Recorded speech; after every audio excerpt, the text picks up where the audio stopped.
todos, bem-vindos ao da doutrina espírita.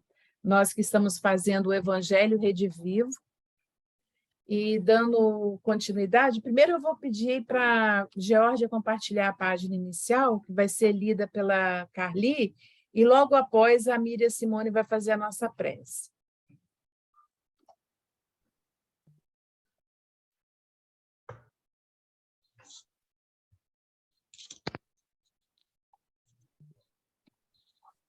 Reflexão do Pão Nosso, capítulo 6, Francisco Cândido Xavier, pelo Emmanuel, Febre de Toda. Valei-vos da luz, andai enquanto tendes a luz, para que as trevas não vos apanhem. Jesus, João 12:35. O homem da meditação encontrará pensamentos divinos, analisando o passado e o futuro. Ver-se-á colocado entre duas eternidades, a dos dias que se foram e a que lhe acena do porvir. Examinando os tesouros do presente, descobrirá as suas oportunidades preciosas. No futuro, antevê a bendita luz da imortalidade, enquanto que no pretérito se localizam as trevas da ignorância, dos erros praticados, das experiências mal vividas. Esmagadora maioria de personalidades humanas não possui outra paisagem com respeito ao passado próximo ou remoto, senão essa constituída de ruína e desencanto, compelindo-as a revalorizar os recursos em mão.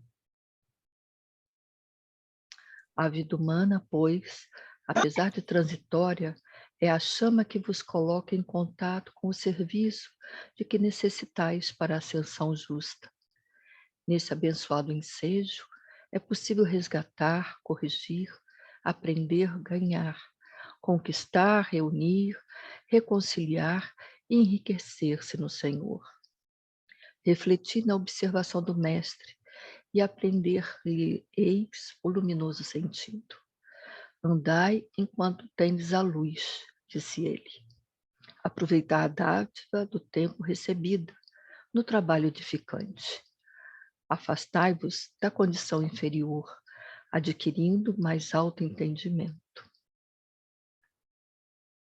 Sem os característicos da melhoria e aprimoramento no ato da marcha, sereis dominados pelas trevas, isto é, anulareis vossa oportunidade santa, tornando aos impulsos menos dignos e regressando em seguida à morte do corpo, ao mesmo sítio de sombras, de onde emergistes para vencer novos degraus na sublime montanha da vida. Emmanuel.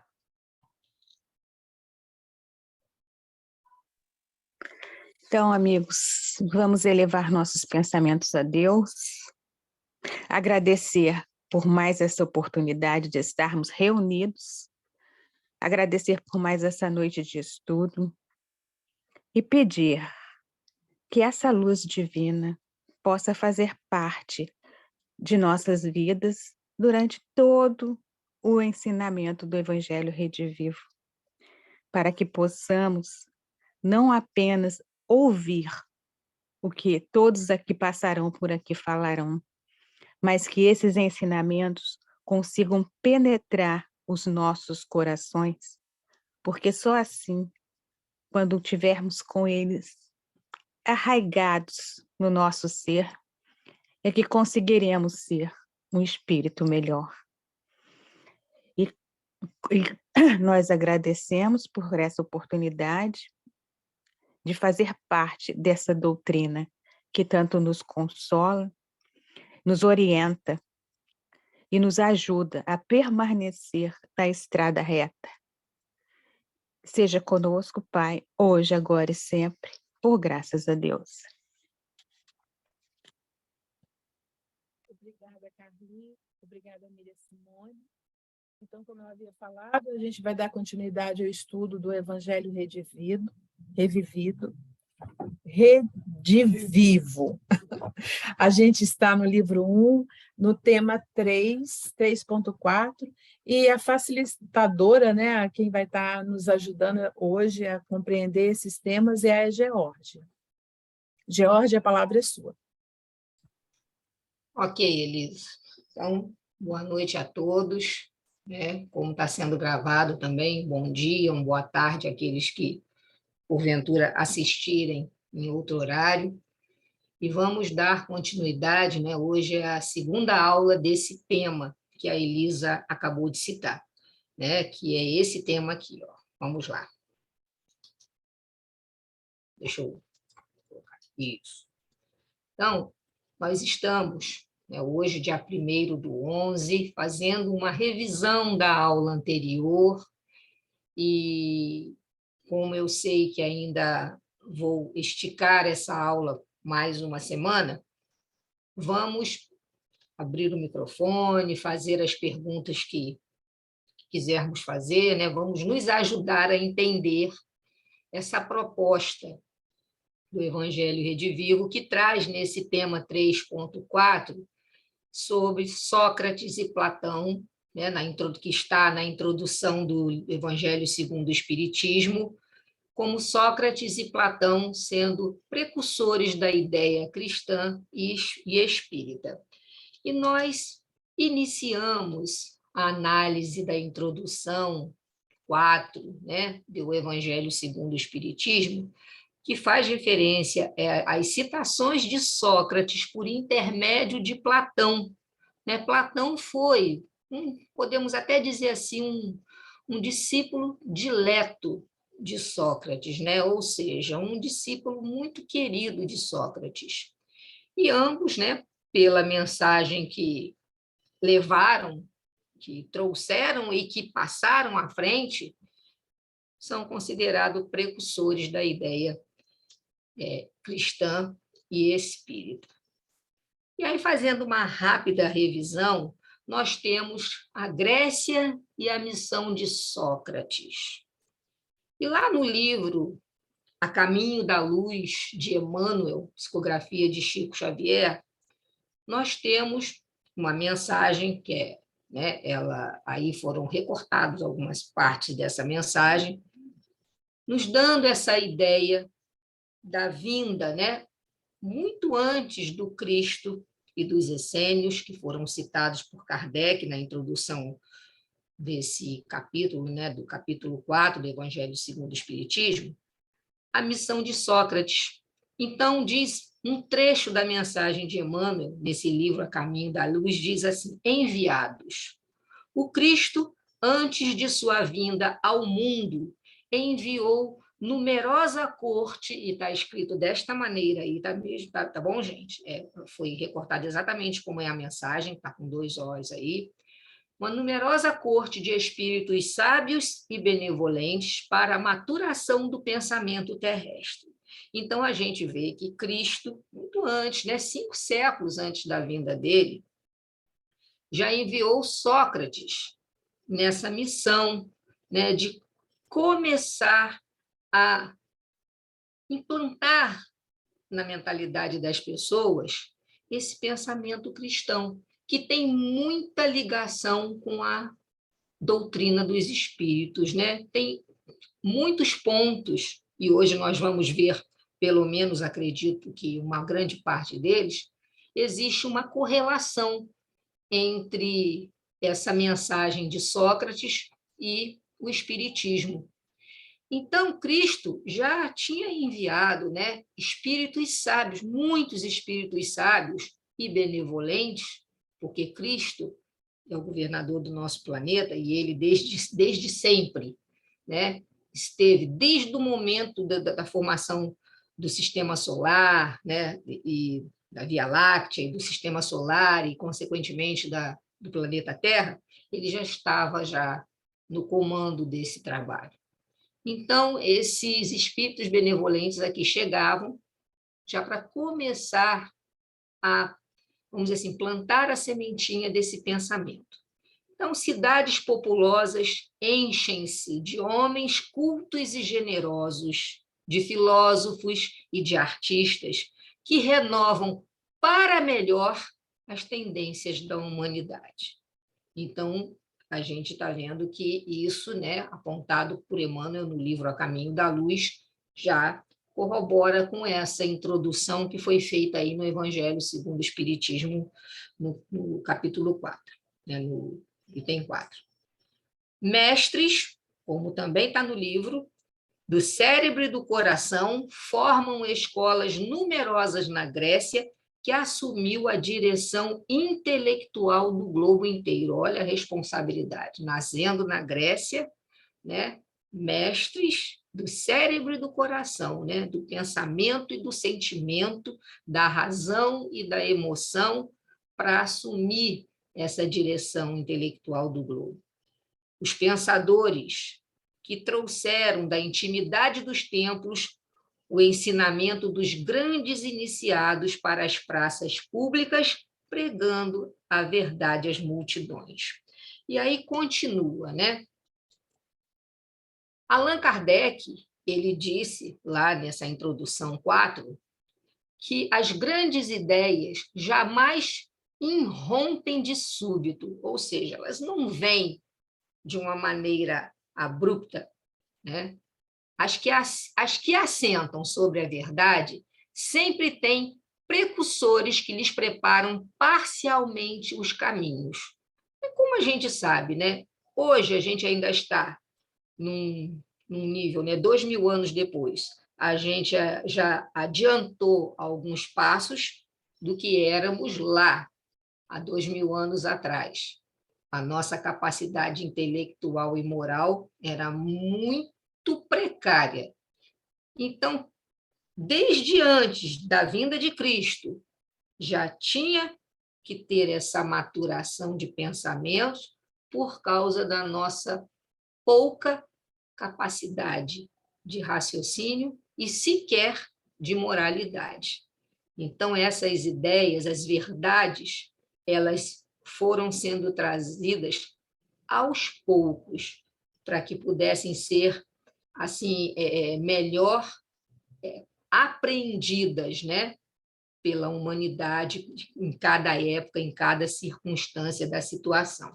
E aí o Allan Kardec ainda afirma, lá no Evangelho segundo o Espiritismo, nessa introdução 4, assim, a ideia cristã, que foi pressentida por muitos séculos antes de Jesus e dos essênios. Nós já conversamos na aula passada sobre os essênios, né, que era uma seita que tinha muitas, vamos dizer assim, a questão moral, ela tinha algumas coisas que levaram muitos a crer que Jesus tenha tirado o seu evangelho, tenha tirado o seu ensinamento por ter convivido com os essênios, mas já falamos que não e já explicamos na aula passada sobre isso.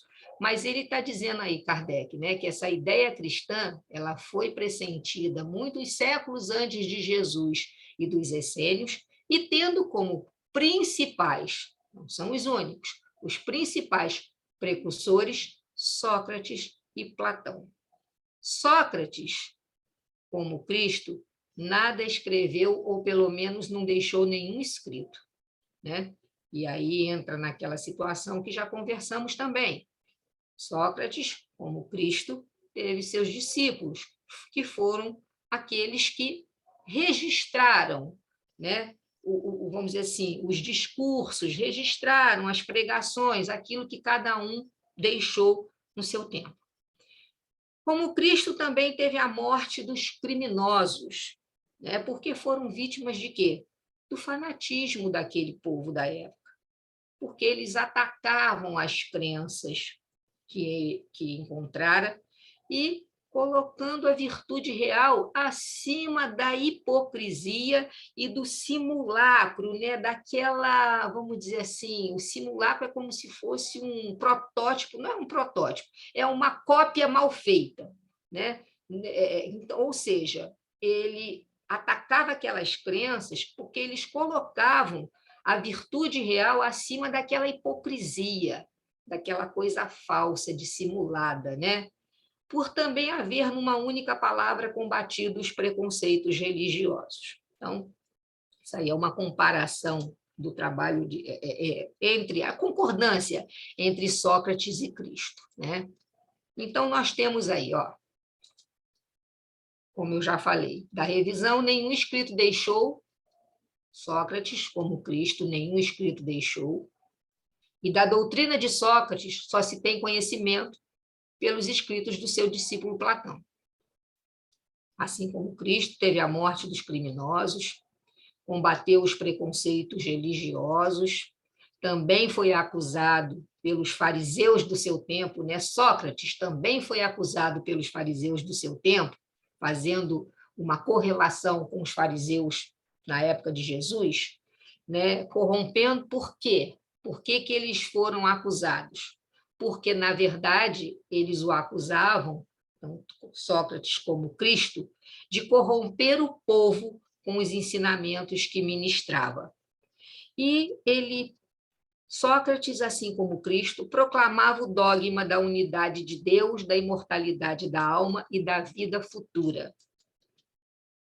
Aos que consideram, né, esse paralelo estabelecido até no Evangelho segundo o Espiritismo, esse paralelo entre a doutrina de Sócrates e a de Cristo, aqueles que consideram isso uma profanação, pode ficar claro o seguinte: não pode haver paridade entre a doutrina de um pagão e a do Cristo. Era essa o argumento que essas pessoas que consideram uma profanação, comparar uma coisa com a outra, argumentando exatamente isso, que não poderia se fazer uma comparação entre a doutrina de um pagão e a do Cristo. E aí Kardec diz que a doutrina de Sócrates, os ensinamentos de Sócrates, que Sócrates não era pagão, ou seja, a sua doutrina não era pagã, pois Sócrates justamente objetivava combater esse paganismo. E também, claro, né, se a gente levar, com certeza, a gente tem que guardar as devidas proporções, entendendo que a doutrina de Jesus, muito mais completa e muito mais depurada do que a doutrina de Sócrates. Haja visto, Jesus está na categoria, na escala de espírito puro. E isso tem que ficar resguardado. Mas nada tem a perder com a comparação. Nada. Porque a grandeza da missão divina do Cristo não pode ser diminuída. Então, foi mais ou menos isso que Kardec deixou aí para a gente, e isso ainda faz parte da revisão. Continuando com a nossa revisão, nós temos aí Sócrates, uma personalidade única, um arquétipo, um modelo de filósofo ao longo dos séculos, né? Então, a gente tem, por que arquétipo? Porque arquétipo seria, vamos dizer assim, um modelo ideal de alguma coisa, né? Aquilo que se pode espelhar. Vou dar um exemplo. Chico Xavier, né? Que se estabelece um padrão. Vou dar um exemplo por que Sócrates é uma personalidade única, um arquétipo, com um modelo de filósofo ao longo dos séculos. Vamos usar como exemplo Chico Xavier. Chico Xavier pode ser considerado um arquétipo da bondade.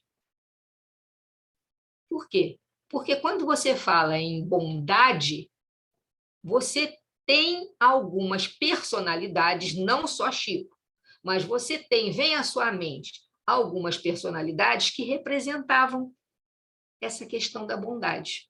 Então, essas personalidades passam a ser o quê? Passam a ser um modelo, um padrão a se espelhar naquele determinado quesito, naquela determinada questão. Então, quando a gente fala de Chico, quando a gente fala em bondade, muitos podem lembrar de Irmã Dulce, outros podem lembrar de, né, falando das personalidades da nossa época, tá? Podem lembrar de Madre Teresa de Calcutá, outros podem lembrar de Chico Xavier, Mas por quê? Porque eles representam um padrão, um modelo.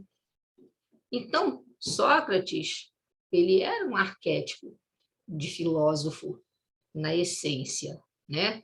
Aquele que buscava as respostas, que buscava, vamos dizer assim, entender o homem.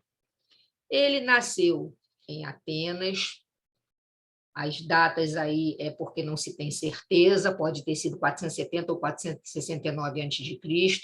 Ele foi condenado à morte por envenenamento com cicuta em 399 a.C., filho de Sofronisco, escultor, e de Fainareta, que era uma parteira, a mãe de Sócrates. Foi casado com Xantipas e teve 3 filhos com esses nomes aí, né, bem peculiares. Lamprocles, Sofroniscos e Menexemos, na verdade. Bom, e aí, continuando a nossa revisão, algumas informações sobre Sócrates, né? Seus ensinos são de aplicação direta em nossa época, tão parecida com a época dele, cheia de tensões e conflitos políticos e sociais, de inquietudes, decepção e desencanto com as velhas formas e estruturas de perguntas não resolvidas sobre o sentido da vida, pelo desenvolvimento pessoal e espiritual. Também temos aí que a sua extraordinária personalidade exercia uma imensa influência sobre os jovens. E isso, para os pais, era um grande desespero. Por quê? Porque Sócrates ensinava que não se preocupassem tanto com os patrimônios e assuntos práticos, mas que sim, que se ocupassem em primeiro lugar de conhecerem-se a si mesmos. Também, né, a base da filosofia de Sócrates era o adágio, né, a frase, o dito: conhece-te a ti mesmo. Isso estava escrito lá no oráculo, no pórtico do oráculo de Delfos, né, do templo de Delfos, o mais famoso oráculo da antiguidade, onde tinha a Pitonisa. Esse oráculo era em homenagem ao deus Apolo, e tinha a Pitonisa, e aí a gente já tem, né, a ideia de que, desde que a humanidade existe, já existe a mediunidade, porque essa Pitonisa, né, que era uma sacerdotisa, na verdade, ela se comunicava, entre aspas, com os deuses, né, tinha essa comunicação, e a gente viu isso aí em outras obras até de Emmanuel, que a gente já estudou, né, a figura dessa sacerdotisa, da bruxa, da feiticeira, que tinha essa comunicação com os mortos, com os espíritos, né? E aí a gente já tem a questão da mediunidade presente. E aí, nessa situação em que aconteceu, né, de questão do oráculo de Delfos, o amigo de Sócrates foi e perguntou a Pitonisa quem era o homem mais sábio da Grécia, e ela respondeu que era Sócrates. Quando ele comunicou isso a Sócrates, Sócrates achou que ele não era o homem mais sábio, o porquê daquilo, e a partir daí ele entrou num processo de conversa, de entrevistas, de longos diálogos com personalidades da época, com sábios, com filósofos, né? Porque eram os intelectuais, e nessa troca de diálogos, né? Vamos dizer assim, nessa conversação que se desenvolveu de Sócrates com aquelas personalidades da época, ele chegou à conclusão realmente de que ele era o mais sábio. Mas não por orgulho, por vaidade, né? Não porque se achava melhor. Muito pelo contrário. Ele realmente concordou com o que a Pitonisa falou, porque, ao contrário daqueles que se diziam sábios, os sábios da cidade com os quais ele conversou, ele percebeu que ele não sabia era de nada. Então, isso foi que deu a ele a certeza de que ele realmente era o homem mais sábio da Grécia, ali de Atenas, porque ele concluiu que ele nada sabia, né? Então, nós temos aí o que ele deixou, né? Ninguém de nós sabe nada de belo e de bom, mas aquele homem acredita saber alguma coisa sem sabê-la, enquanto eu, como não sei nada, estou certo de não saber. Então, eu que não sei nada, tenho certeza disso. Eu não sei nada, então tenho certeza de que eu não sei nada mesmo. E daí vem a sua máxima: sei que nada sei. Tá? Alguém quer fazer algum comentário? Elisa quer fazer alguma coisa? Eu queria só fazer uma pergunta que surgiu depois daquele filme tudo, e eu já fui esclarecida uma parte, mas uma outra parte que eu queria saber. As pessoas que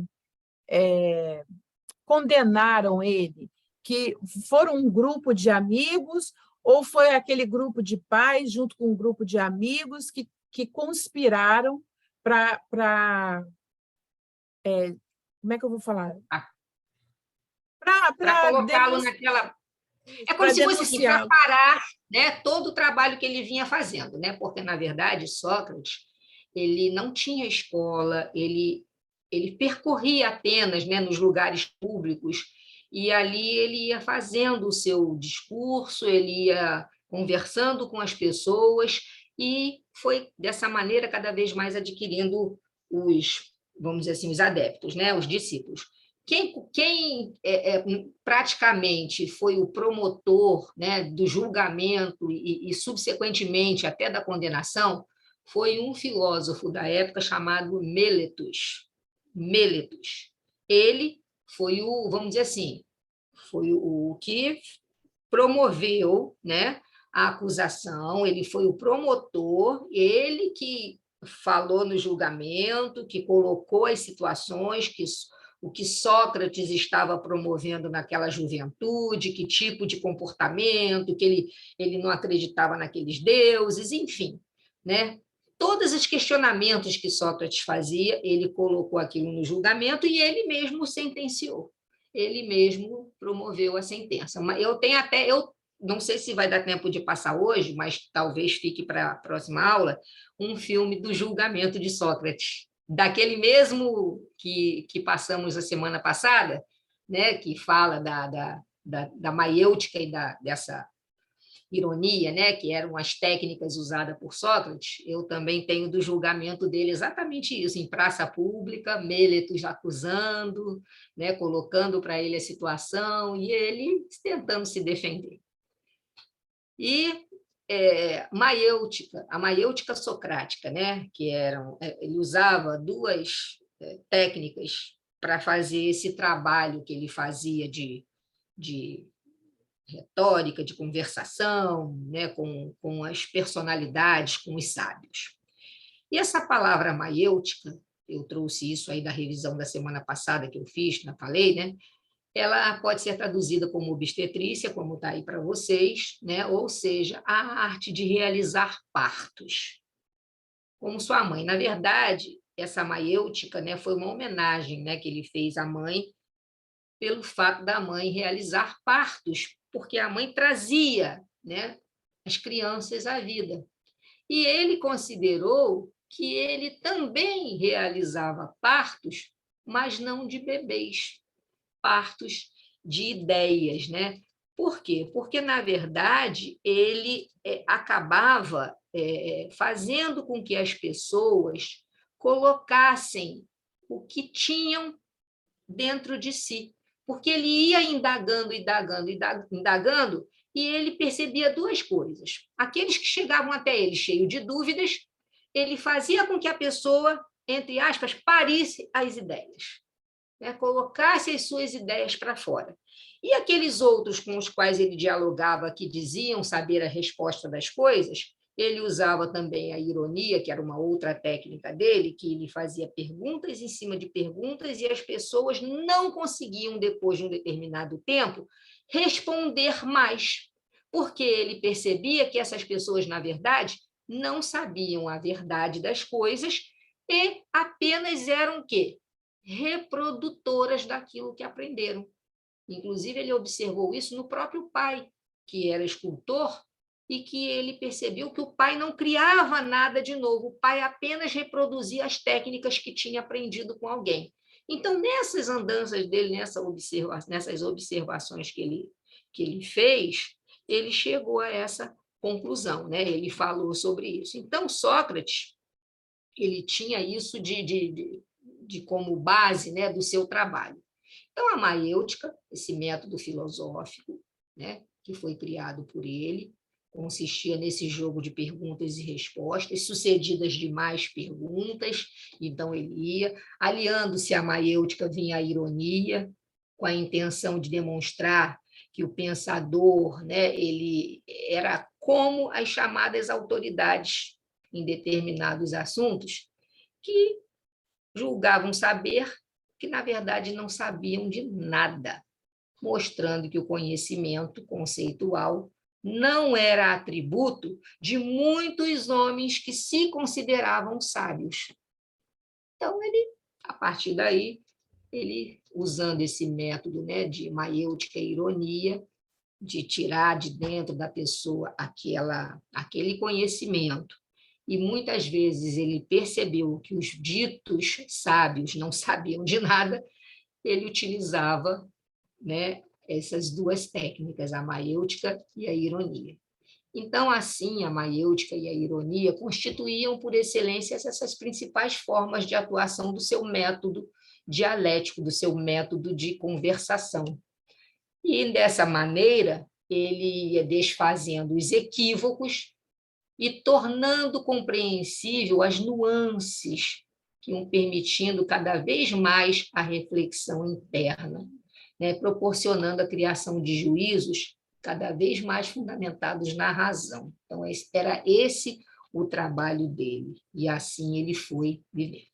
Agora, eu vou trazer para a gente, né, eu trouxe aqui para a gente uma coisa assim, que eu achei muito, muito, muito interessante, inclusive, até então eu tinha lido, antes da aula anterior, eu tinha lido muito rapidamente sobre essa mensagem.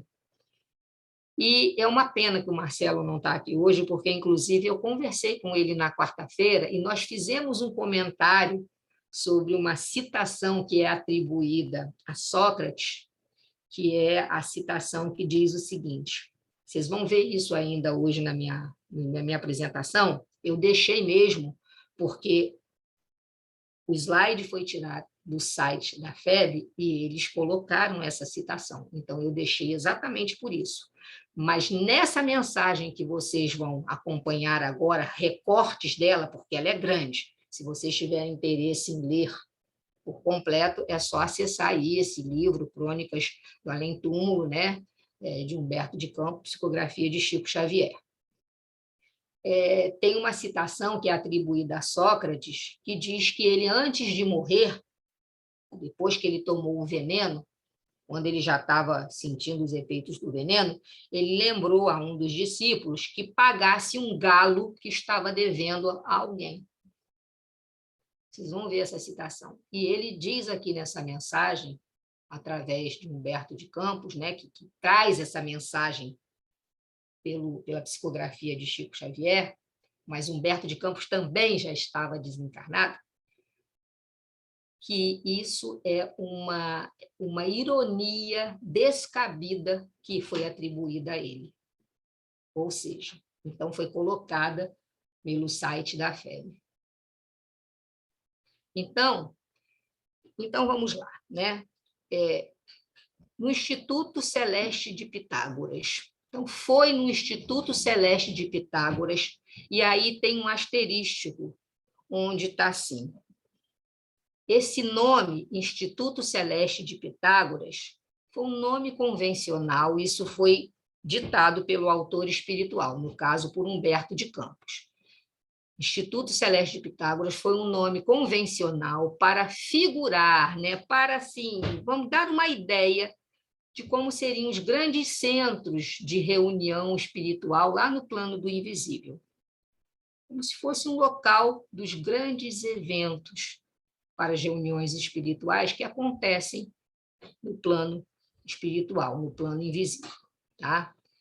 E aí Humberto de Campos diz assim: foi no Instituto Celeste de Pitágoras essa mensagem, ela foi psicografada em 7 de janeiro de 1937. E ela vai nos oferecer dados importantes para a nossa reflexão, tá? Que nós vamos perceber o teor do pensamento de Sócrates, mesmo depois de todos esses séculos. Então, faz as contas aí. Sócrates veio 5 séculos antes de Cristo. Essa mensagem foi psicografada em 1937. Então, a gente conta aí com praticamente quase 7 séculos, né? Entre Sócrates e a vinda de Cristo, praticamente aí esse tempo aí. Então, a gente vai perceber que, vamos dizer assim, o teor, a essência do pensamento de Sócrates, mesmo depois de todos esses séculos, ainda é apoiada na consciência de si mesmo. Ele ainda coloca essa situação como conhece-te a ti mesmo. E Humberto de Campos se atreve, como ele mesmo coloca, a fazer perguntas a Sócrates. Mas essa mensagem é muito bonita, gente, né? Ele faz perguntas a Sócrates, né? E em todas as suas respostas, ele Sócrates se faz, né? Vale-se, ou seja, compara o estado atual da humanidade e a distância que ainda existe para o perfeito conhecimento de si mesmo. Então, para Sócrates, os homens da Terra ainda não se reconheceram a si mesmos, ainda são cidadãos da pátria sem serem irmãos entre si.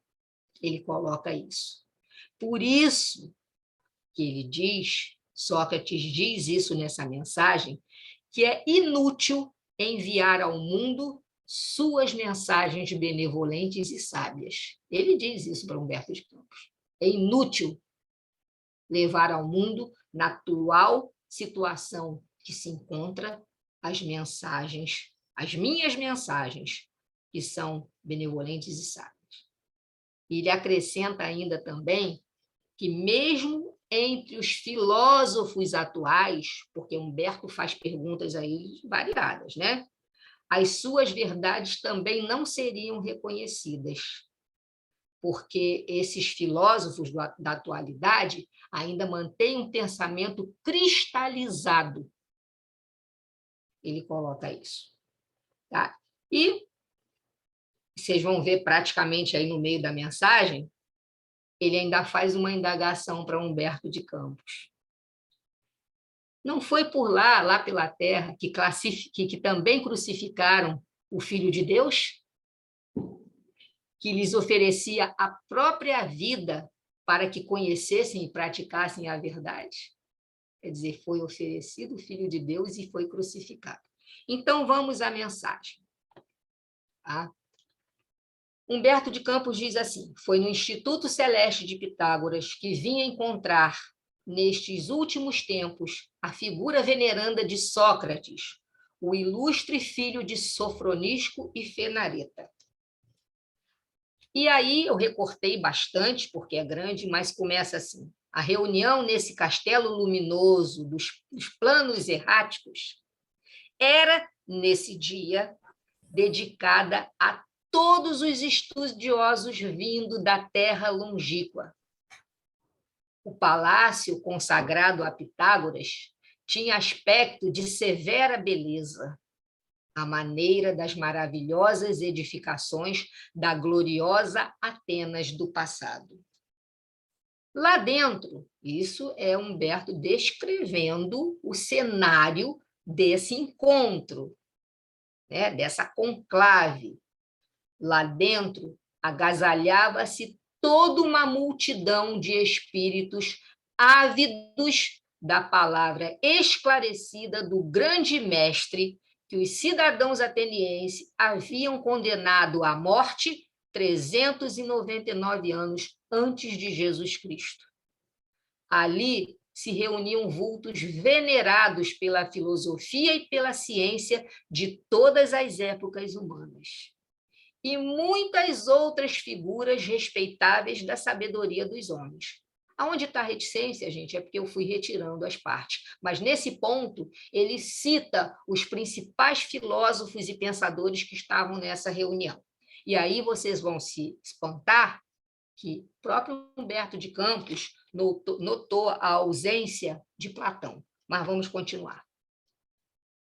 Admirei-me, porém, de não encontrar ali nem os discípulos do sublime filósofo ateniense, nem os juízes que o condenaram à morte. A ausência de Platão a esse conclave do infinito, né? Ou seja, a essa assembleia, esse conjunto de espíritos que tinham já um pensamento, né, de fé e já uma elevação, né?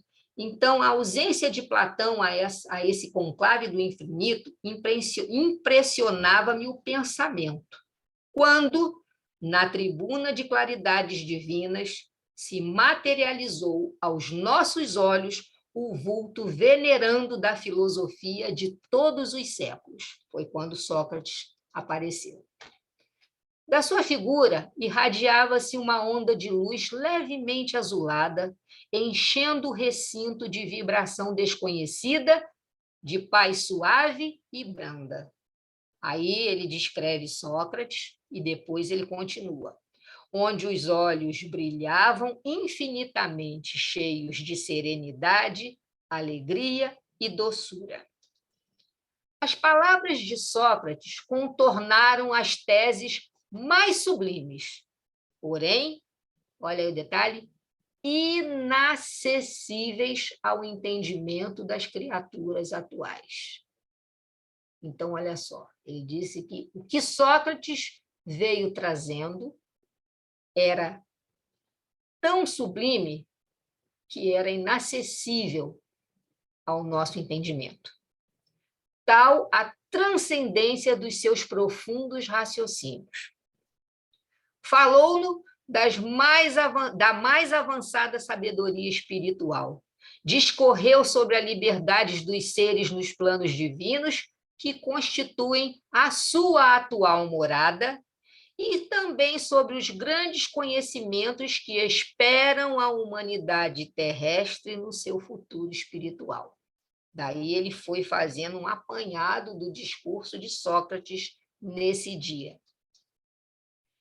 É verdade que não posso transmitir, isso Humberto de Campos falando, aos meus companheiros terrenos a expressão exata dos seus ensinamentos. Incompreensíveis, mais uma vez, inacessível e incompreensível para as ideologias das pátrias no mundo atual. Mas, ansioso de oferecer uma palavra do grande mestre do passado aos meus irmãos, atrevi-me a abordá-lo. E aí Humberto de Campos começa. Mestre, disse eu, venho recentemente da terra distante, para onde encontro possibilidade de mandar o vosso pensamento.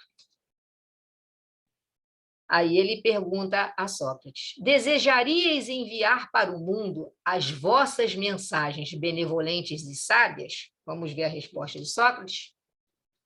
Seria inútil, respondeu-me bondosamente. Os homens da terra ainda não se reconheceram a si mesmos. Ainda são cidadãos da pátria, sem serem irmãos entre si. Marcham uns contra os outros, aniquilando-lhes os mais nobres sentimentos de humanidade.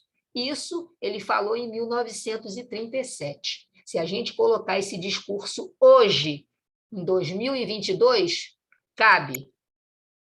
Ele encaixa direitinho, né? Onde ele diz aí que ainda somos cidadãos da pátria e não somos irmãos entre nós, que marchamos uns contra os outros e que nós vamos aniquilando os mais nobres sentimentos de humanidade que existem. A própria guerra da Rússia e da Ucrânia também é um exemplo vivo nesse momento, né? Mas Humberto de Campos, teimoso que era, colocou, né? Mas retorqui, né? Ele, quer dizer, continuou. Lá no mundo, há uma elite de filósofos que se sentiriam orgulhosos de vos ouvir. Aí Sócrates respondeu: mesmo entre eles, as nossas verdades não seriam reconhecidas. Quase todos estão com o pensamento cristalizado. Para todos os espíritos, o progresso reside na experiência. Quase todos os estudiosos da Terra são assim. O mal de todos é o enfatuado convencimento da sabedoria. Ou seja, o que ele quis dizer? É o orgulhoso conhecimento da sabedoria, o vaidoso convencimento da sabedoria. Aquele orgulho, aquela vaidade de que acha que sabe tudo. Sócrates falando isso. Nossas lições valem somente como roteiro de coragem para cada um nos grandes momentos da experiência individual, quase sempre difícil e dolorosa. Então, ele disse que as lições só valem realmente para aquele que, naquele momento de experiência individual, geralmente uma experiência difícil e dolorosa, conseguem entender a lição, conseguem compreender a importância de conhecer a si mesmo, de tratar, né, de ver ali que são todos irmãos, somos todos irmãos e estamos no mesmo, precisamos encontrar o mesmo caminho. E aí ele disse para Humberto de Campos: não crucificaram por lá o Filho de Deus, que lhes oferecia a própria vida para que conhecessem e praticassem a verdade? Ele falou isso, ele fez essa pergunta para Humberto de Campos, né? Uma resposta em forma de pergunta. E aí ele continua: o pórtico da pitonisa de Delfos está cheio de atualidade para o mundo. Onde está escrito lá: conhece-te a ti mesmo e conhecerá os deuses e o universo, né? Onde está escrito. Nosso projeto de difundir a felicidade na Terra só terá realização quando os espíritos aí encarnados deixarem de ser cidadãos para serem homens conscientes de si mesmo. Ele continua nessa narrativa.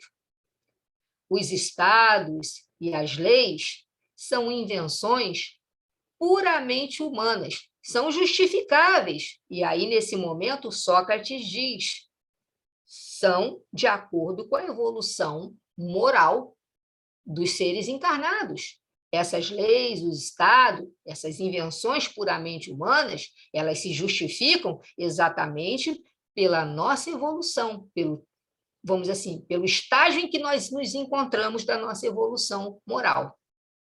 Mas, enquanto existirem, ou seja, essas leis do Estado, sobrará a certeza de que o homem não se descobriu a si mesmo para viver realmente a existência espontânea e feliz em comunhão com as disposições divinas da natureza espiritual. Então, aí ele está explicando.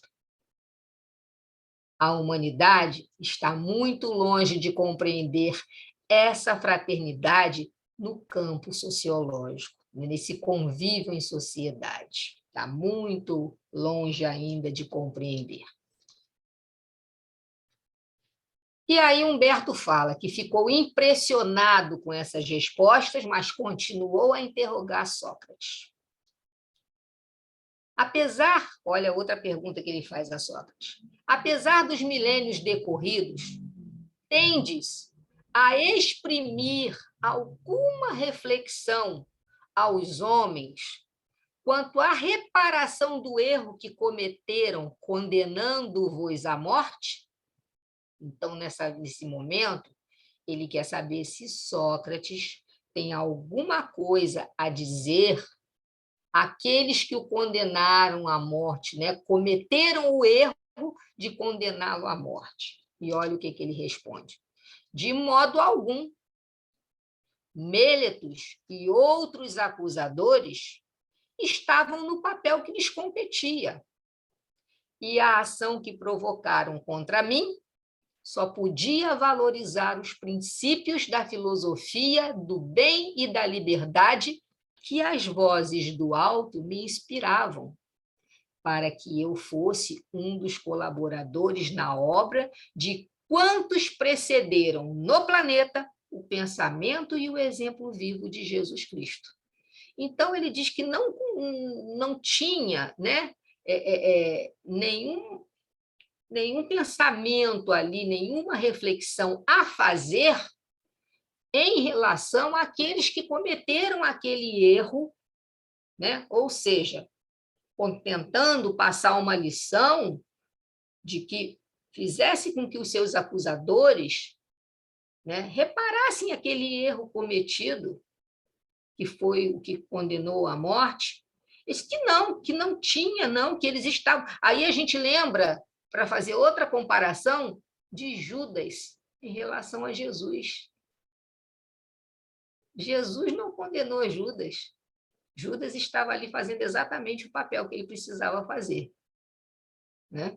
Claro que dentro da sua, vamos dizer assim, do seu pouco entendimento, ele achou que fazendo aquilo ia chegar um momento que Cristo não ia aceitar, né, passar pelo Calvário, passar por todo aquele sofrimento e ia demonstrar todo o poder, toda a sua força.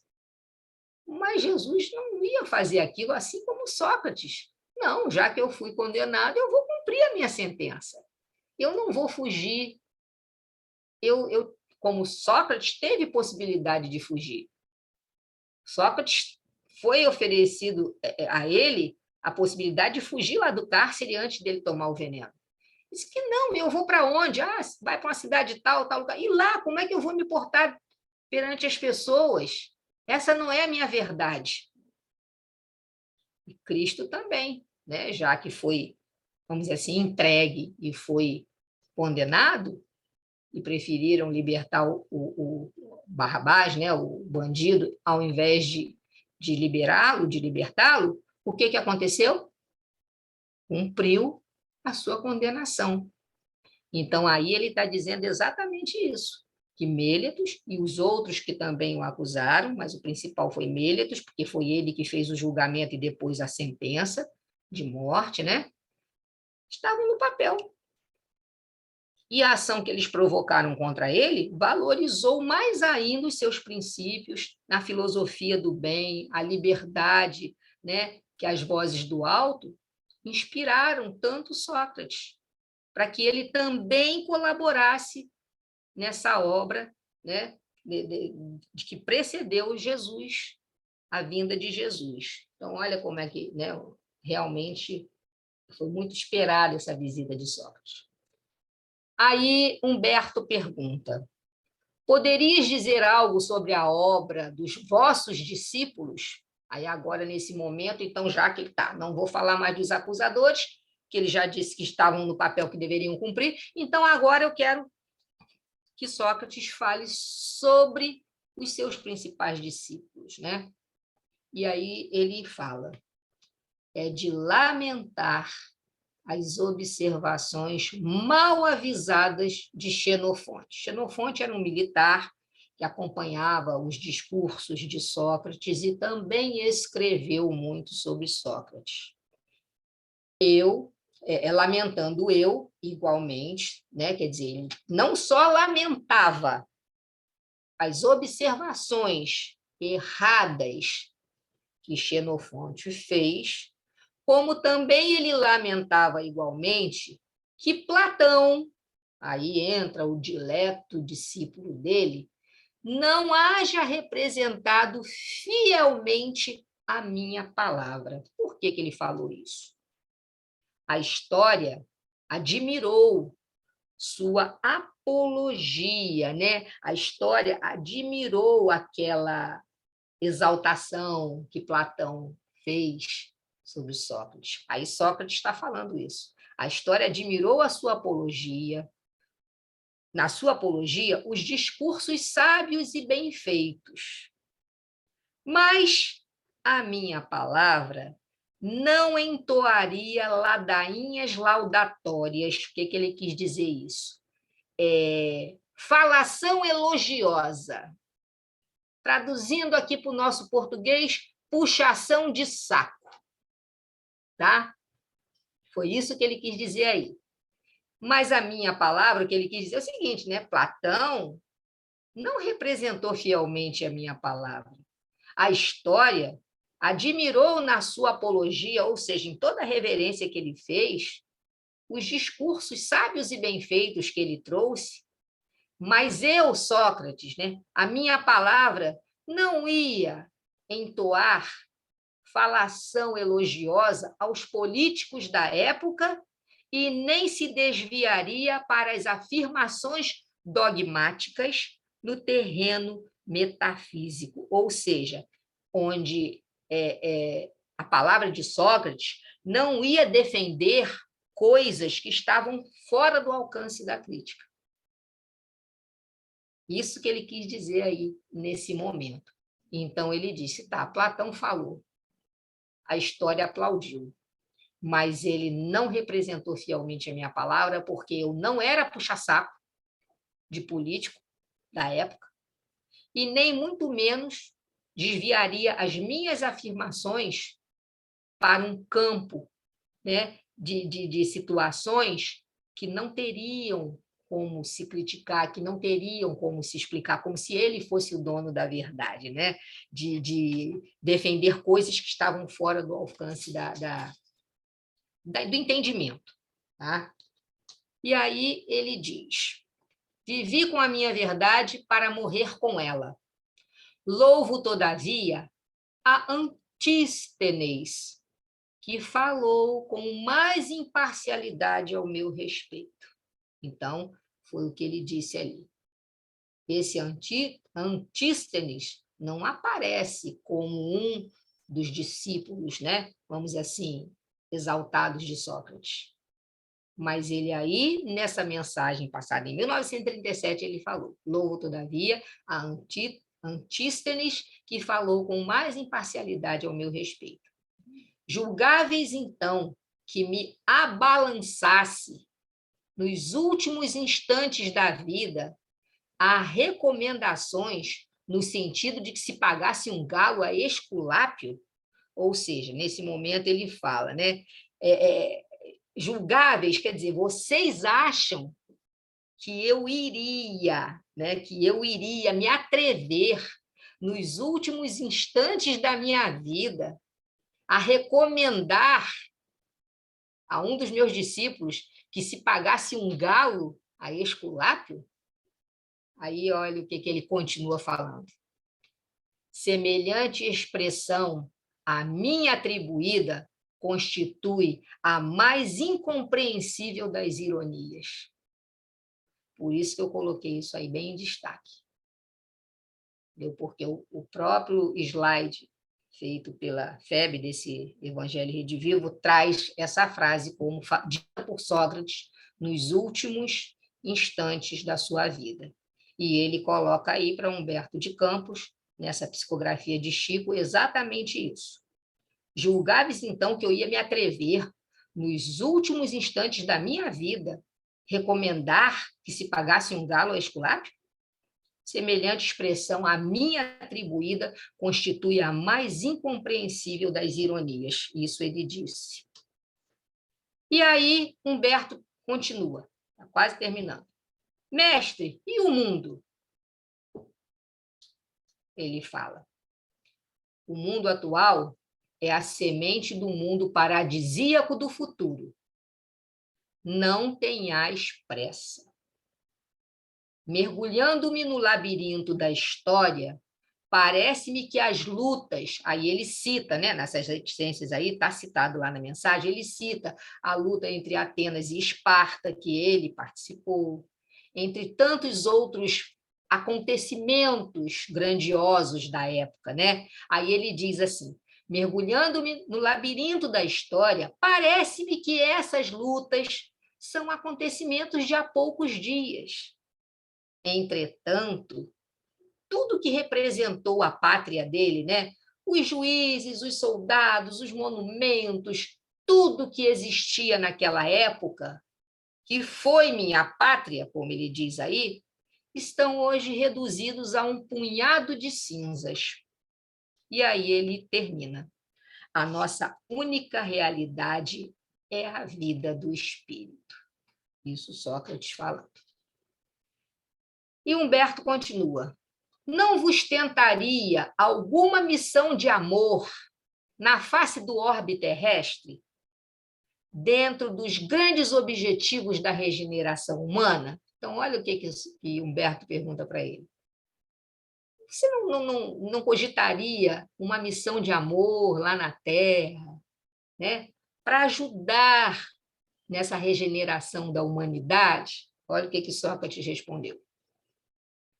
Nossa tarefa para que os homens se persuadam com respeito à verdade, ou seja, se convençam, né, com respeito à verdade, deve ser toda indireta. Não é uma coisa direta, lógica. Deve ser indireta. O homem terá de realizar-se interiormente pelo trabalho perseverante. O que ele está querendo dizer, entre outras palavras? Não tem que ninguém chegar aqui e dar a fórmula, a receita pronta. Né? Que cada um tem que realizar-se interiormente, ou seja, conhecer-se a si mesmo, trabalhar a sua reforma íntima para poder chegar nessa condição, né? Conhecendo a si mesmo, começar a conhecer o mundo espiritual, as verdades da vida. Né? E aí precisa de quê? De um trabalho perseverante. E como se estivesse concentrado em si mesmo, isso Humberto falando, e como se ele estivesse concentrado em si mesmo, o grande filósofo ainda sentenciou: as criaturas humanas ainda não estão preparadas para o amor e para a liberdade. Durante muitos anos ainda, todos os discípulos da verdade terão de morrer muitas vezes. E enquanto o ilustre sábio ateniense se retirava do recinto junto de Anaxágoras, Anaxágoras foi mestre de Sócrates, tá? De Sócrates foi discípulo de Anaxágoras. Porém, Sócrates era mais evoluído espiritualmente do que Anaxágoras, tá? Então, quando ele se retirava junto a Anaxágoras, Humberto de Campos deu por terminada a preciosa e rara entrevista. Então, gente, olha só que mensagem profunda sobre as coisas, né? Os questionamentos. Sobre tudo aquilo que Humberto perguntou, vamos dizer assim, as respostas, né? Os ideais ali colocados, sempre realmente muito de acordo com o que a gente tem do conhecimento de quem foi Sócrates enquanto encarnado. Isso foi muito assim, eu achei essa mensagem riquíssima, achei que ela estava de uma maneira muito mais resumida nos slides que a FEB oferece, né, para a gente de base, de apoio, mas eu falei, não, essa mensagem ela é muito bonita, ela é muito profunda, eu acho que a gente precisa estar colocando um pouquinho mais dela. Se alguém quiser estar comentando alguma coisa, eu vou partir aí já para esse resumo da doutrina de Sócrates e Platão, que tem lá na introdução 4 do Evangelho segundo o Espiritismo e no Evangelho Redivivo, né? Que é onde a gente vai, aí, acho que é do item 1 até o 21 ou 22, Claro que hoje não vai dar para a gente analisar tudo, por isso que eu falei com a Márcia e pedi mais uma terça-feira, mas eu pretendo hoje aí pelo menos conseguir falar aí de uns, são 8h05, pelo menos aí acho que uns 8 ou 9 a gente consegue falar, e fica só o restante para a semana que vem. Mas se alguém quiser colocar alguma coisa agora, né, Elisa, Thelma, eu não estou conseguindo ver a todos aqui, Miriam Simone, tem Ana Paula, até o Álvaro que disse que não vinha, está aí, Cristiana. Mensagem é uma mensagem realmente importante, né? Que a gente vai... Engraçado, Georgia, que tanto ontem, a gente lendo, né, os mensageiros, e eu até comentei que tem uma parte lá que remete muito à nossa transformação íntima, à higiene do nosso coração, e até fala sobre o cálice, né? Como sendo um cálice, né? No caso lá de André Luiz, um cálice vazio, como é, e aí vem fala isso, lembrou também essa parte de que a gente tem a consciência quando está lá no plano espiritual, mas infelizmente a gente se separa quando a gente reencarna, né? Porque tudo, o evangelho está na nossa consciência, né? A gente precisa ser relembrado dele. Era só essa colocação que eu ia E fazer. como você falou, nesses itens aí que a gente vai ler e vai dar uma analisada, tem, né, não me lembro qual é o item, que fala sobre isso que você está falando, do que é a encarnação, né? Quer dizer, o estar encarnado, estar num corpo físico, o que é para o espírito. Exatamente esse estreitamento de consciência, né? Porque a matéria, e com todas as necessidades que esse corpo tem, minimamente para a sua sobrevivência, vamos falar primeiro minimamente da sobrevivência, que é a alimentação, a respiração, a própria reprodução, porque através da reprodução tem a perpetuação da espécie, né? Então, as necessidades básicas de sobrevivência, fome, sede, reprodução, o funcionamento dos órgãos em si, até as questões, né, relacionadas aos elementos, como os nutrientes, como os hormônios, que se estão em excesso ou em falta, esses nutrientes, esses hormônios, eles alteram o comportamento desse corpo e, consequentemente, alteram o pensamento desse espírito encarnado. Porque o espírito, naquele momento, ele está o quê? Né? Usando um corpo físico. Então, ele também está submetido ao que aquele corpo físico passa. Então, é muito interessante. E é muito mais interessante ainda a gente trazer agora, nesse momento, esse resumo dessa doutrina de Sócrates e Platão, fazendo uma correspondência com a doutrina espírita.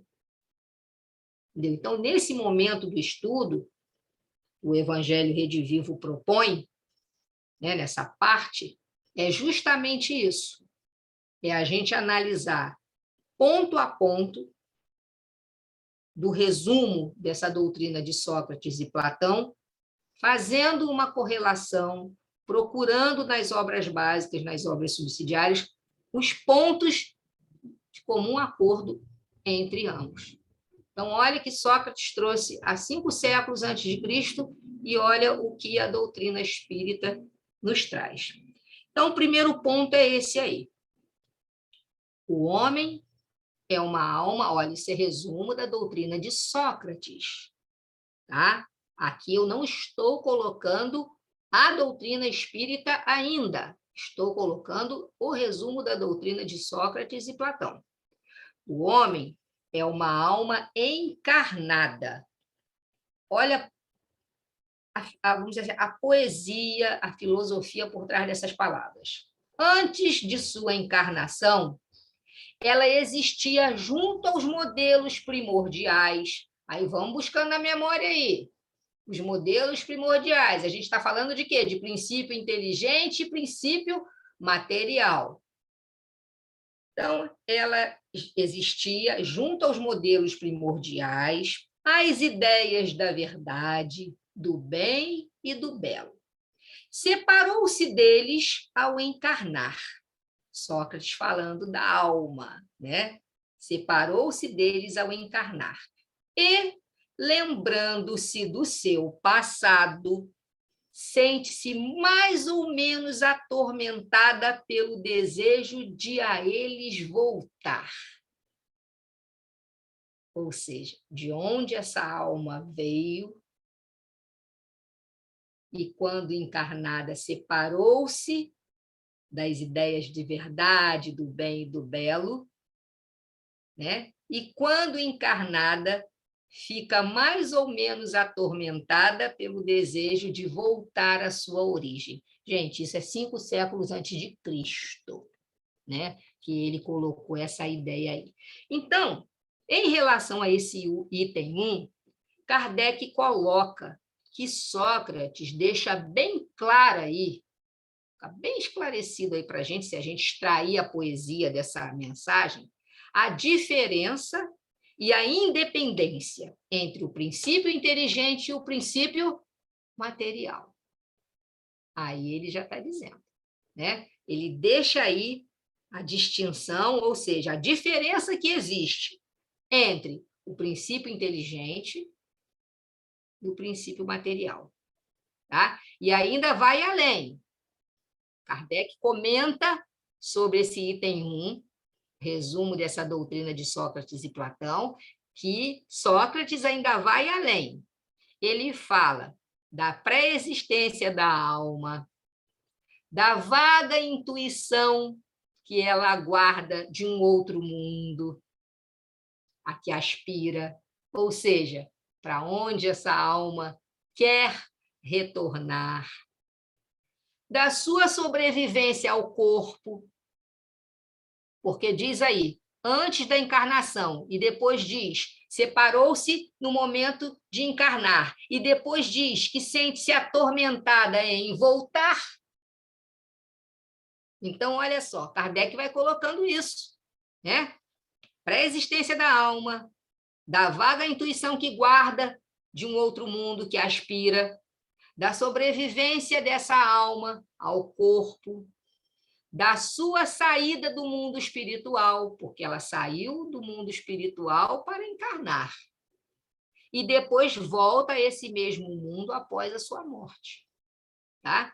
Então, 2 ideias principais dentro da doutrina de Sócrates se destacam nesse texto e que foram registradas por Platão, porque, conforme já falamos, Sócrates nada escreveu. Ele dizia que a escrita matava a palavra. Ele falava isso.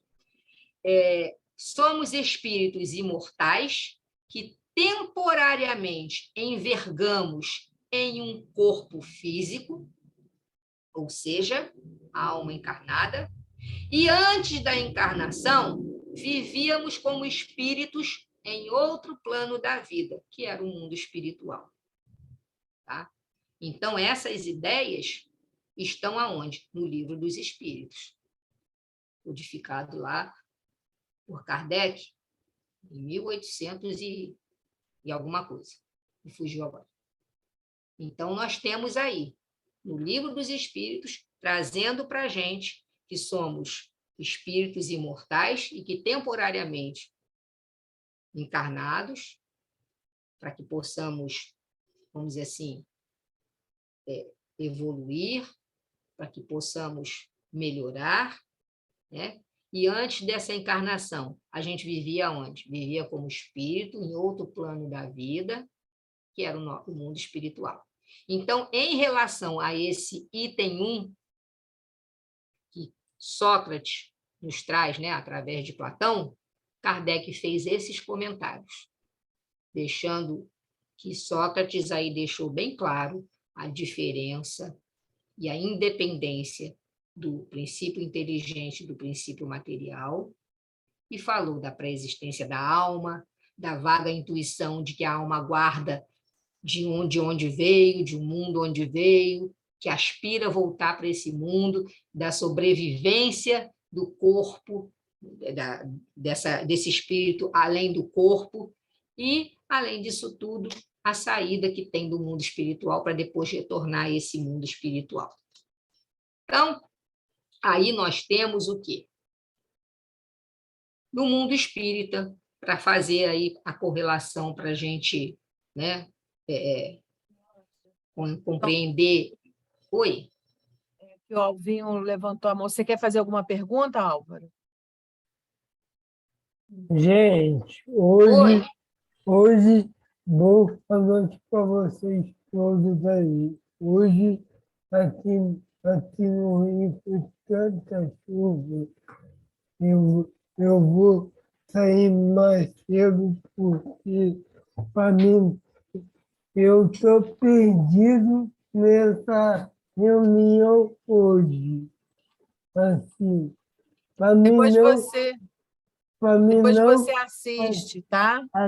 atrapalhar vocês, eu me permiti adaptar para vocês poderem seguir adiante e semana que vem a gente continua.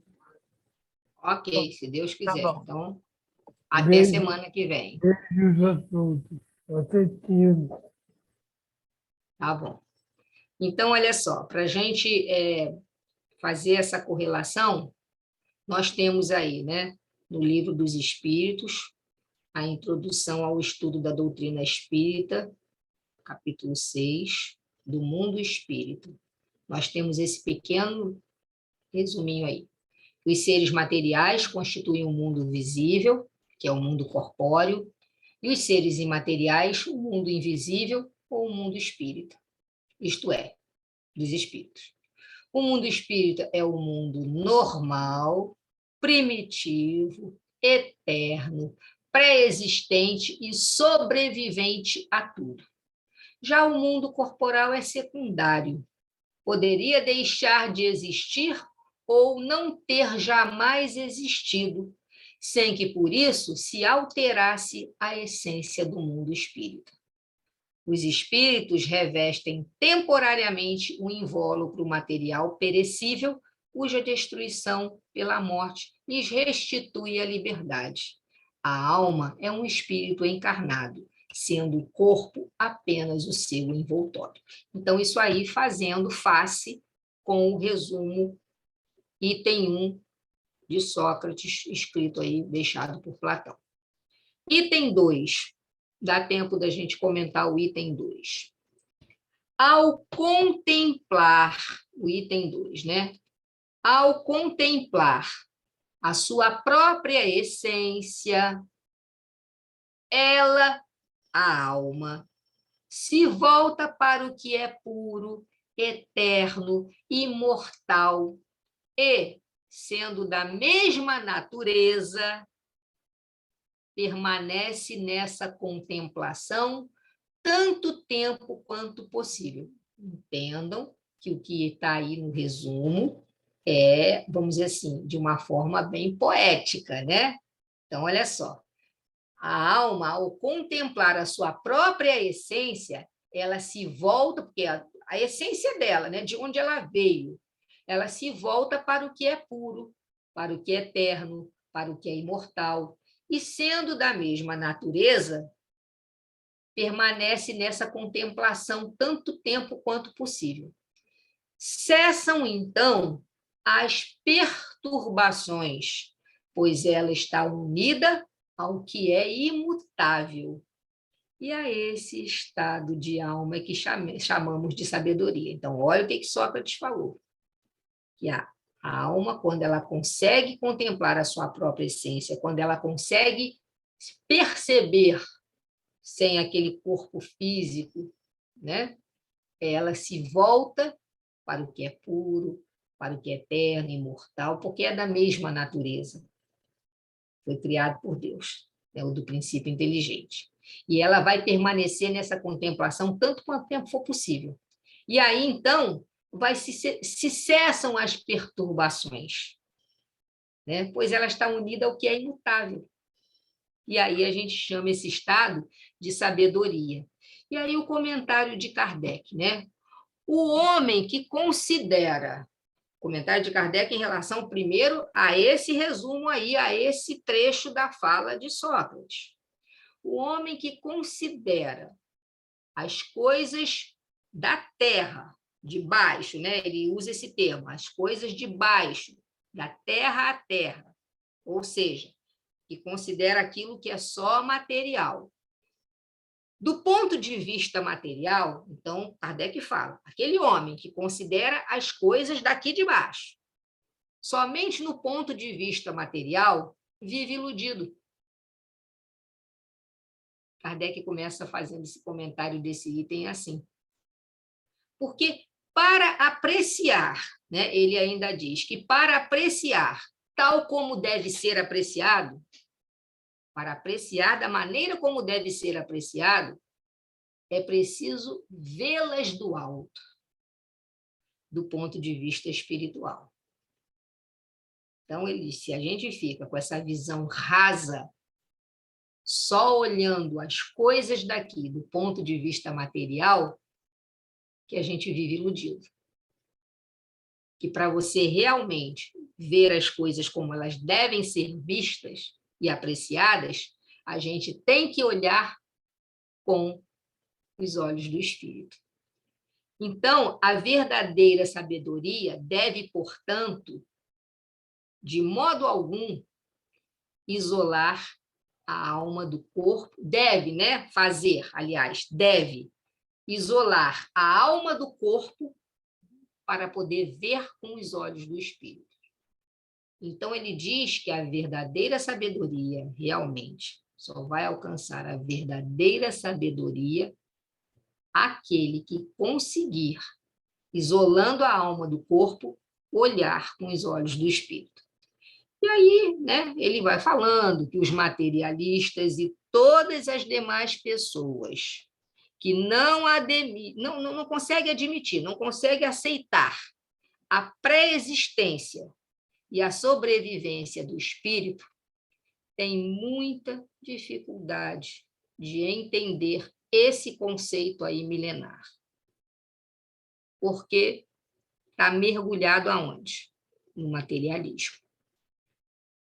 Porque essa condição faz com que as pessoas que só assim conseguem enxergar, ou seja, só do ponto de vista material, se apegam tanto a essas coisas materiais, que são transitórias, isso a gente já está cansado de ouvir falar, e acaba não impondo nenhum limite às nossas paixões, aos nossos sentimentos inferiores.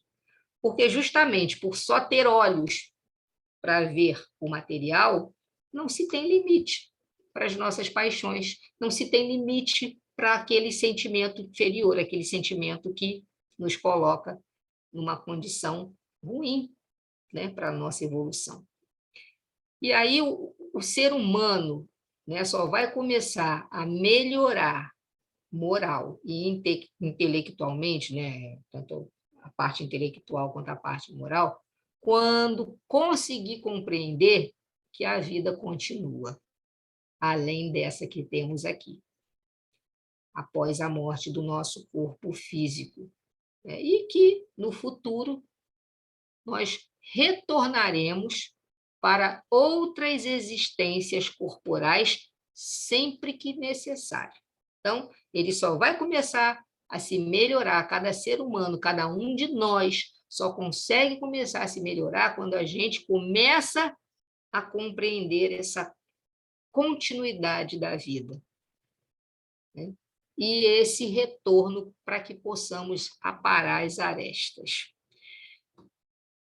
E essa ideia clara e precisa de uma vida futura, daquela fé inabalável, né, no porvir, vai ter uma consequência muito grande de moralização para a gente, né? Porque vai mudar o nosso ponto de vista.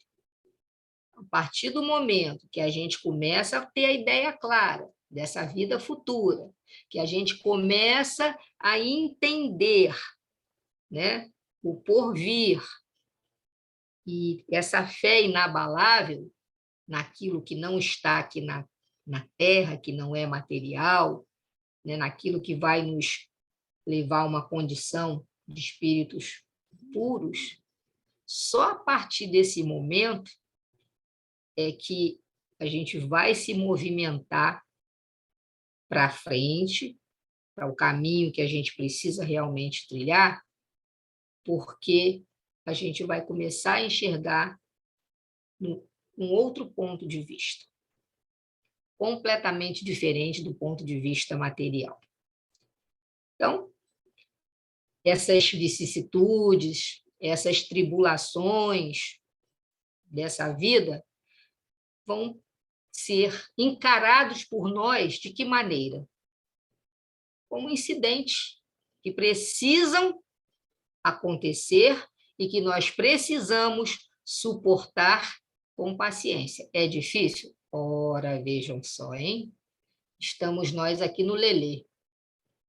Por isso que é difícil, né? Muito difícil. Se não fosse assim, a gente já estaria já estudando lá em outros planos, quem sabe em outros orbes, né? Mas a gente ainda tem que estar aqui. Então, a gente precisa começar a ter esse ponto de vista além do que os olhos físicos conseguem ver, para que a gente entenda que as vicissitudes, as tribulações são passageiras e necessárias e que precisamos suportar com paciência, porque elas são de curta duração. Elas vão durar o tempo necessário para a nossa melhoria. Então, a morte, a partir desse momento, ela não vai ser mais algo assustador, tá? Porque ela deixa de ser aquela porta que se abre para o nada, porque a morte, para muita gente, é a porta que se abre para o nada, né? Tipo, é o fim da linha, ponto final, acabou. Então, ela deixa de ser essa porta que se abre para o nada para ser a nossa porta de libertação, para uma morada de felicidade, de paz. E a gente aí começa a entender que a gente está num lugar temporário, que o nosso lugar não é aqui, não é definitivo aqui. E vai começar a encarar, né? Cada um de nós vai conseguir começar a encarar, como a gente estava conversando lá no início, Elisa, antes das pessoas chegarem, a gente começa a encarar essas preocupações com um outro olhar do que é necessário para que a gente compreenda realmente, vamos dizer assim, o objetivo de Deus em nossa vida, a nossa evolução, a nossa, vamos dizer assim, a nossa destinação, né? Então, se a gente duvida da vida futura, claro que o nosso pensamento vai estar todo voltado aqui para a Terra. Se a gente não tem essa consciência dessa vida futura, desse lugar que a gente quer alcançar, que a gente precisa alcançar, a gente vai dirigir todo o pensamento da gente para o que está aqui na Terra, para o que é material, que, né, passa tudo a ser incerto para a gente. E a gente acaba se comportando, como diz Kardec aí para a gente, como uma criança. Aquela criança que só vê o brinquedo que quer ganhar.